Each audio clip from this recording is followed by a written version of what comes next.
அன்பார்ந்த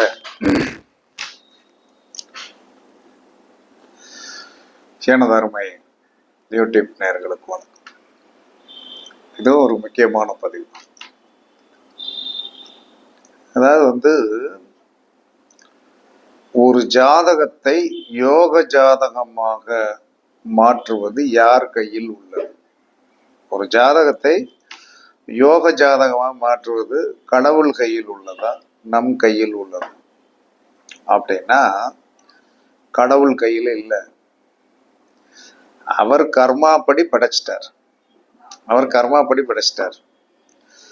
கர்மாப்படி படைத்ததோடு அவருடைய வேலை முடிந்து விட்டது. எத்தனை மணிக்கு பிறகு அதெல்லாம் என்ன சொன்னா, அதுக்கு பிறகு குரு ஒரு ஜாதகத்தை தெளிவாக எழுதுறாரு. எழுதி நீ உன்னுடைய வாழ்க்கை இப்படித்தான் இருக்கும் அப்படின்னு சொல்லிடுறாரு. இதுபடிதான் இன்னைக்கு வரைக்கும் நடந்துட்டு வருது. இதுல எந்த வித மாற்றமும் கிடையாது. இன்றைக்கு ஒரு ஜாதகம் பார்க்குறேன். மிருகசீரிட நட்சத்திரத்தில் போய் ஒருத்தர் பிறந்திருக்கிறாரு. கர்மா என்பது புத்திரசோகம். அதுல எந்த வித மாற்றமும் கிடையாது. அந்த புத்திர சோகத்தை அவர் அனுபவித்திருக்கிறாரா என்று சொன்னால் அனுபவித்திருக்கிறார். ஒரு விதத்தில் குழந்தைகளால் புத்திர சோகத்தை ஆண் இருந்தால் பெண் இருக்காது, பெண் இருந்தால் ஆண் இருக்காது. அதற்கடுத்து புத்திர சோகம் என்பது என்ன சொல்லணும், குழந்தைகளாலும் உடன்பிறப்புகளாலும் பெரிய என்ன சொல்லணும், மைனஸை உருவாக்கக்கூடிய ஒரு தன்மைகள் வந்துடும். இதெல்லாம் அனுபவிச்சிருக்கீங்களா அப்படின்னா அதுக்குண்டான கிரக சேர்க்கைகள்லாம் அங்கே ஜாதகத்துல அம்சம் என்பதுல இருக்கும். நம்ம அதை கொஞ்சம் தெளிவா குரு மூலமாக படிச்சீங்கன்னா உங்களுக்கு கண்டிப்பாக தெரிஞ்சிடும். அதனால ஜோதிடம் என்ற கர்மாவை நன்றாக தெரிந்து கொண்டீர்கள். நீங்கள் இதற்குத்தான் பிறந்திருக்கிறீர்கள். இதை செப்பனிடுவதற்கு நல்ல வழிமுறைகள்லாம் இருக்குது. என்ன, அதை எறும்பூர கல்லும் தேயும் அப்படிங்கிறதான் கணக்கு. இப்ப எறும்பூர கல்லும் தேயும். எறும்பு ஊறி கல்லு தேஞ்சிரும். அதே மாதிரி தான் ஆன்மீகத்தை நடைமுறைப்படுத்த உங்களுடைய ஜாதகத்தை யோகமாக எப்படி கொண்டு வரலாங்கிறதுக்கு எனக்கு தெரிந்த வகையில் நான் சொல்றேன். எல்லாரும் அந்த வழிக்கு மாறுறது கொஞ்சம் கஷ்டம். எல்லாமே உணவு சார்ந்த விஷயத்தில் சில கட்டுப்பாடுகள், உறக்கம் சார்ந்த விஷயத்தில் சில கட்டுப்பாடுகள், சில பொருட்கள் தானம் பண்ணணும். இந்த மூணையும் ஒரு மனிதன் கடைபிடித்தான் என்று சொன்னால் அவன் ஜாதகம் யோக ஜாதகமாக மாறும். அவன் வாழ்நாளையில எல்லாரும் வயதை பற்றி ரொம்ப எல்லாருமே என்ன நினைக்கிங்கன்னா, வயதை பற்றி ஒரு இளமையானவங்களை பார்த்தா சின்ன வயசு அப்படிங்க, வயசானவங்களை பார்த்தா எல்லாம் நரைச்சு போச்சு கிழமை அப்படிங்கிறீங்க. வயது என்பது ஒரு கணக்கு தான். இந்த மனது பிறக்கும் போது இருந்த ஒரு ஆதிபத்தியம் அப்படியே பக்குவப்பட்டு எத்தனை வயதானாலும் இளமையான மனதோடு இருக்குது பார்த்தீங்களா? இதை என்னைக்காவது நீங்க புரிஞ்சிருக்கீங்களா? பணங்கிற சொல்லி ஒரு வீடியோ போட்டோம்னா சல்லுன்னு வியூவர்ஸ் ஏறும். ஆனால் அறிவு என்று சொல்லக்கூடிய வீடியோ போட்டோம்னா வியூவர்ஸ் ஏறவே ஏறாது. எல்லாருக்குமே பிரியாணி வாசம்தான் பிடிக்கிறது, இட்லி வாசம் பிடிக்கிறது இல்லை. இருந்தாலும் நம்மளுடைய கடமை நாம் சொல்லுவதை சொல்லிக்கொண்டே இருப்போம். அந்த சொல்லிக்கொண்டே இருப்போம் அப்படிங்கிறதுல எனக்கு தெரிஞ்சது, தயவு செய்து ஒரு ஜாதகம் யோக ஜாதகமாக மாற வேண்டும் என்று சொன்னால் மாமிசம் சாப்பிடுவதை விட்டுவிட வேண்டும். அடுத்த கேள்வி வரும், மாமிசத்தை வேணா விட்டுருவோம், முட்டை சாப்பிட்டுக்கலாமா அப்படின்னு கேட்பீங்க. முட்டையும் சாப்பிடும். முட்டையில தான் கர்மா நிறைய இருக்கு. அப்ப மாமிசம் சாப்பிடுவதை நிறுத்துங்கள். இதுல பெரிய ஒரு பெரிய வெற்றி இருக்கிறது. நான்லாம் சாப்பிட்றத விட்டு 25 வருஷம் ஆச்சு. நல்லா சாப்பிட்டாலே இப்பயும் அந்த வாசம் அப்படிங்கிறத நம்ம பார்க்குறோம். ஆனால் கடவுள் அதை நமக்கு சாப்பிடாதே என்று சொல்லிவிட்டார். சாப்பிடாதே என்பது அவர் போட்ட உத்தரவா இல்லை நம்ம எடுத்த முடிவா அப்படின்னா, நம்ம எடுத்த முடிவில் இன்னைக்கு ஸ்டெடியாக இருக்கும். இனிமேல் யாரும் சாப்பிட போகுது, எங்கள் வீட்டிலே யாரும் சாப்பிட மாட்டாங்க. அப்ப மாமிசம் அசைவ உணவுகளை நிறுத்தினீர்கள் என்று சொன்னால் உங்கள் ஜாதகத்தில் இருக்கிற 50% கர்மா உடனே கழிக்கப்படும். சில பேர் ரொம்ப தைரியமா சொல்லிட்டு போயிடுறாங்க, ஐயா நீங்க நாங்கள் நிறுத்திடுவோம் அப்படின்னு சொல்லிட்டு பிறகு போய் வந்து என்ன சொன்னா 1 மாதம் 2 மாதம் இருந்துட்டு என்ன சொன்னா வாய் செப்பளிச்சு கிடந்துச்சு, எடுத்துட்டோம், இது வந்து ஒரு பெரிய விஷயமா அப்படின்னு சொல்லிட்டு நமக்கு அவங்க நமக்கு சமாதானம் சொல்லுவாங்க. அப்படி இருக்கக்கூடாது. நிறுத்தி விட்டோம் என்று சொன்னால் குலதெய்வத்தின் மேல சத்தியம் பண்ணிட்டு நிறுத்திடும். நிறுத்தினீங்கன்னா உங்கள் ஜாதகத்தில் இருக்கின்ற கர்மாக்கள் 50% வந்து குறைக்கப்படும். டெய்லி ஒரு தர்மம் பண்ணுங்க உங்களுடைய தகுதிக்கு தக்கன.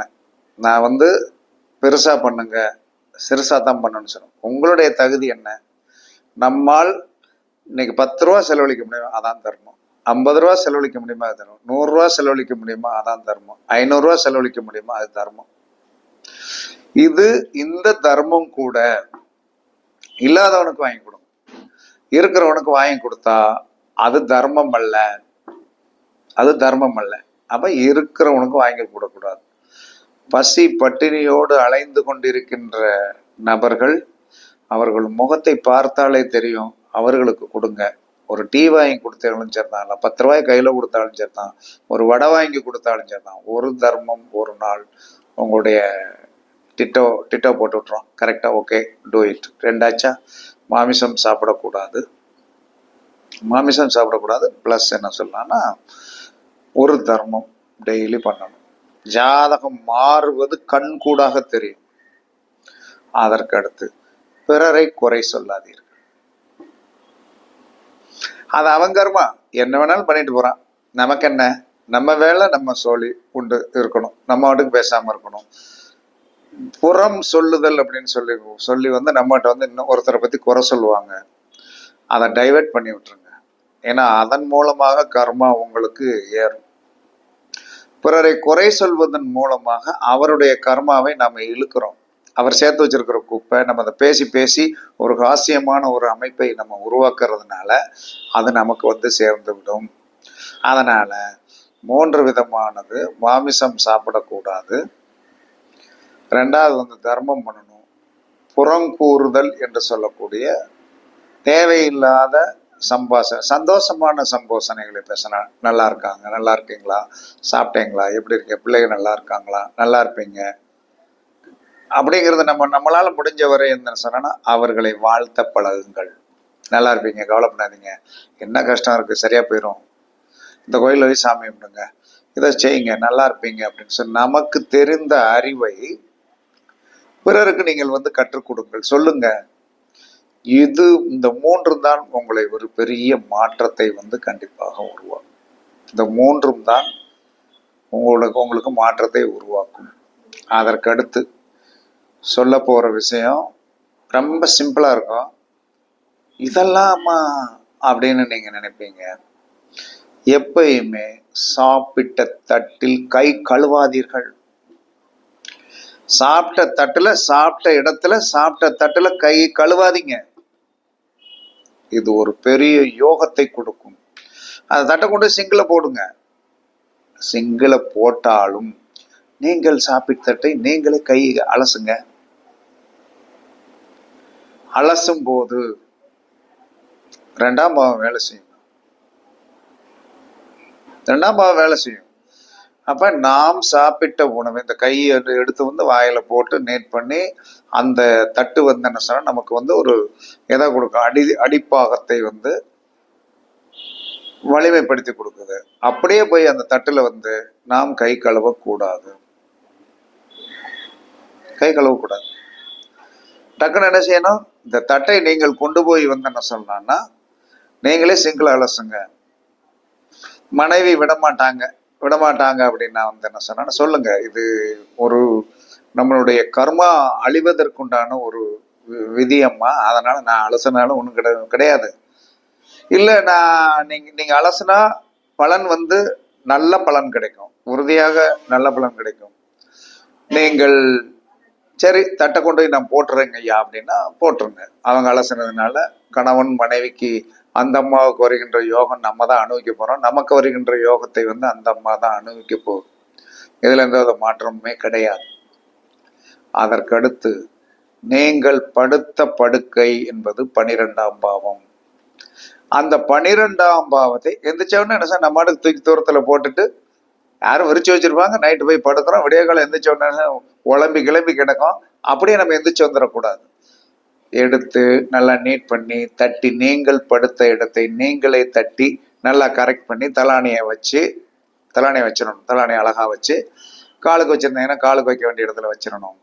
அதில் நீங்கள் படுத்த இடத்தில் உங்களுடைய நீளத்திற்கு துண்டு டர்க்கி டவல் இருக்கும் இல்லையா, ஒன்று விரிச்சு வச்சிடணும். உங்களுடைய ஆறா அங்கே பாதுகாக்கப்படுகிறது. உங்களுடைய மறைமுகமான உடம்பு என்று ஒன்று இருக்கும். அந்த மறைமுகமான உடம்பு வந்து என்ன சொல்றான்னா அது பாதுகாக்கப்படும். குழந்தைகள் போய் உட்கார்ந்தா ஒண்ணு செய்யாது, மனைவி போய் உட்கார்ந்தால் ஒண்ணு செய்யாது. மற்றவர்களை தயவு செய்து படுக்கை அறைக்குள் எக்காரணத்தை கொண்டு விடக்கூடாது. எவ்வளவு பெரிய கெட்டிக்காரராக இருந்தாலும் சரிதான், விடக்கூடாது. ஹால் மட்டும்தான்.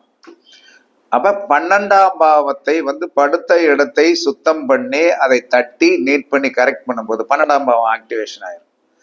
அப்ப 12ஆம் பாவம் ஆக்டிவேஷன் ஆகும்போது என்ன செய்யணும்னா 2ஆம் பாவம் ஆக்டிவேஷன் ஆகும். பொருளாதார வலிமை, அன்றைய நாளைக்கு உண்டான தேவைகள் சங்கடம் இல்லாமல் ஓடும். அப்ப நாம் சாப்பிட்ட தட்டை என்ன சொன்னா தட்டில் கை கழுவாமல் நம்ம என்ன சொன்ன சிங்கிள் ஒன்றை பாத்திரத்தை போட்டு அது பிறகு கை கழுவிட்டு வரலாம். அதுக்கடுத்து படுத்த இடத்தை நாமே தட்டி நீட் பண்ணி கரெக்ட் பண்ணி திரும்ப அந்த படுக்கையை சரிபடுத்தி வந்தீர்கள் என்று சொன்னால் காலையிலே 12ஆம் பாவத்தை சுத்தம் பண்ணிய ஒரு பாக்கியம் கிடைத்து 2ஆம் பாவம் வேலை செய்யும். ஏன்னா 2ஆம் பாவத்திற்கு 12ஆம் பாவம் லாபஸ்தானம். இதை செய்யணும். அதுக்கடுத்து என்ன சொன்னான்னா எப்பயுமே இரவு படுக்க போகும்போது தலைமாட்டில் தண்ணி வைங்க. தண்ணி வச்சுட்டு என்ன சொன்னான்னா தண்ணியை குடிக்கணுங்கிற அவசியம்லாம் கிடையாது. அதுல ஒரு வைப்ரேஷன் இருக்கும். அந்த வைப்ரேஷன் இருக்கும். அந்த காலையில் எழுந்தோடனே பெட்டெல்லாம் தட்டியெல்லாம் முடிச்சு நீட் பண்ணி கரெக்ட் பண்ணேன். அப்படியே அந்த தண்ணி எடுத்துக்கொண்டு ஏதாவது ஒரு விருட்சத்திற்கு ஊத்துங்கள். ஒரு வீட்டில் பூத்தொட்டி வச்சிருந்தீங்கன்னா அதுக்கு ஊத்தலாம். இதை ரெகுலராக செய்யணும். அதற்கடுத்து பொருளாதாரம் அன்றைய நாளில் சங்கடம் இல்லாமல் வரணும் என்ற அவசியம் இல்லை. நம்மளுடைய தேவைக்கு இருப்பு இருந்தாலும் அந்த பொருளாதாரம் மேன்மைக்குரியது தான். இரவு படுக்க போகும்போது 9 வீட்டுக்கு போனோன்னு குளிப்பீங்க, சாப்பிடுவீங்க, எல்லாம் கொஞ்ச நேரம் ரெஸ்ட் எடுப்பீங்க, டிவி வைப்பீங்க, எல்லாம் முடிச்சுட்டு படுக்க போகும் போது பச்சை தண்ணீரில் குளிங்க. சோப்பு இவ்வளவு போட வேண்டாம். நல்லா ஷவர்ல நல்லா நீட்டா தலைக்கு குளிக்க வேண்டிய அவசியம் கிடையாது. பெண்களும் சரி ஆண்களும் சரி தலைக்கு குளிக்க வேண்டிய அவசியம் கிடையாது. நல்லா மனம் குளிர குளியுங்கள். மனம் குளிரணும். மனம் குளிர குளித்து நல்லா தொடச்சிட்டு போய் இத்தனைக்கான நெத்தீர்ல என்ன செய்யுங்க, திருநீரை பூஜை ரூம்ல திருநீரை வச்சுட்டு படுங்க. ஜாதகம் தலை கீழாக மாறும். இப்படித்தான் எங்களுடைய ஜாதகத்தை மாற்றினோம். கொரோனா பீரியட்ல கூட அவ்வளவு அருமையா தொழில் ஓடுச்சு. ஆமா, கொரோனா பீரியட்ல காசு வந்துரும். அப்பயும் ஜாதகமாக தான் செஞ்சாங்க. ஆனால் உங்களுடைய வாழ்க்கை மாற வேண்டும் என்று சொன்னால் நான் சொன்ன இந்த நடைமுறைகள் கண்டிப்பாக பயன் அளிக்கும். ஏன்னா இதை நித்தமும் செஞ்சு பார்த்து அதை என்ன செஞ்சிருச்சு, பழகி போயிருச்சு. அப்ப பழகி போயிருச்சு அப்படின்னு சொன்னோன்னு என்னாச்சு, வாழ்க்கையில் மாற்றங்களை சந்தித்தோம், வெற்றியை சந்தித்தோம். வெற்றி என்பது என்ன சார், நம்ம தேர்தல்லையா வெற்றி வருமா, நம்ம குடும்பத்தில் இருக்கிற குழந்தைகள் நல்லா இருக்கணும், பேரம்பேத்தி நல்லா இருக்கணும், பிள்ளைகள் நல்லா இருக்கணும், அவங்க வேலை பார்க்குற இடத்துல சங்கடங்கள் இருக்கக்கூடாது, நிம்மதியா போயிட்டு நிம்மதியா வர்றாங்க. இல்லை எனக்கு இந்த யார் இடைஞ்சல், இன்னும் யார் இடைஞ்சல், இவங்க இடைஞ்சல் பற்றி யாரும் சொல்ல மாட்டாங்க. அப்ப அந்த அளவுக்கு நீங்கள் ஒரு ஜாதகத்தை யோக ஜாதகமாக மாற்றுவதற்கு இதை தவிர நீங்கள் கோவில் பூஜை புனஸ்காரம் அதெல்லாம் கோடீஸ்வரன் செய்ய வேண்டியது. அவன்கிட்ட இருக்கு செய்யறான், ஏன்னா அவன் செலவழிக்கணும், நம்மகிட்ட இல்லை. இது கண் கண்ட அற்புதமான விஷயம். இந்த விஷயத்தை நீங்கள் பரிசித்து பாருங்கள், செய்யுங்கள். கண்டிப்பாக உங்களுடைய வாழ்க்கை தரம் உயரும். இது உயர்த்தி காட்டப்பட்ட ஒன்று. எல்லா மக்களும் இன்றும் சில பேர் இந்த விஷயங்களை கேட்டு கண்டிப்பாக மாறி இருக்காங்க. சாப்பிட்றதில்ல. நம்மளுடைய வீடியோக்களை பார்த்து வந்தேன் சார், அவங்களே சொன்னாங்க நான் மாறிட்டேன் சார், நல்லா இருக்கேன் சார் அப்படின்னு சொல்கிறாங்க. கண்டிப்பாக மாற்றங்கள் வரும். அப்போ ஜாதகத்தை யோக ஜாதகமாக மாற்றுவது இறைவன் கையில் இல்லை, உங்கள் கையில் தான் இருக்கிறது. பரிச்சித்து பாருங்கள். கண்டிப்பாக உங்களுக்கு ஒரு பெரிய மாபெரும் வெற்றி கண்டிப்பாக ஒரு வருஷத்துக்குள்ள கிடைச்சிடும். நல்லா பயன்படுத்தினீங்கன்னா 108 நாளைக்குள்ள கிடைக்கும். உங்களுடைய கர்மா கண் முன்னால் அழிவது தெரியும். இது வாழ்க்கையில் வெற்றி அடைவதற்குண்டான இதுல எல்லாம் வந்துருச்சு. பணம், பொருள், செல்வம் எல்லாமே வந்துடும். இதெல்லாம் நீங்க பயன்படுத்தினீங்கன்னா 12 கட்டத்துக்குள்ள 12 கட்டம் வேலை செய்ய ஆரம்பிச்சிடும். எந்த கட்டம் வேலை செய்யாம இருக்காது, கண்டிப்பாக வேலை செய்யும். அதனால் ஜாதகத்தை யோக ஜாதகமாக மாற்றுவது நம் கையில் தான் உள்ளது. நாம் நினைத்தால் நாம் இறப்புக்குள்ளாக நாம் நினைத்ததை சாதித்து விட்டு போகலாம் என்று சாஸ்திரம் சொல்கிறது. பரிச்சித்து பாருங்கள், வெற்றி பெறுங்கள் என்று கூறி உங்களிடமிருந்து விடைபெறுவது சிப்பிபாறை ஜோதிடரசு ஆதிரி ராகவன் ஜெயபாலாஜி. சுகமே சொல்க, சுகமே சொல்க. வாழ்க வளமுடன், வாழ்க வளமுடன். வணக்கம், வணக்கம்.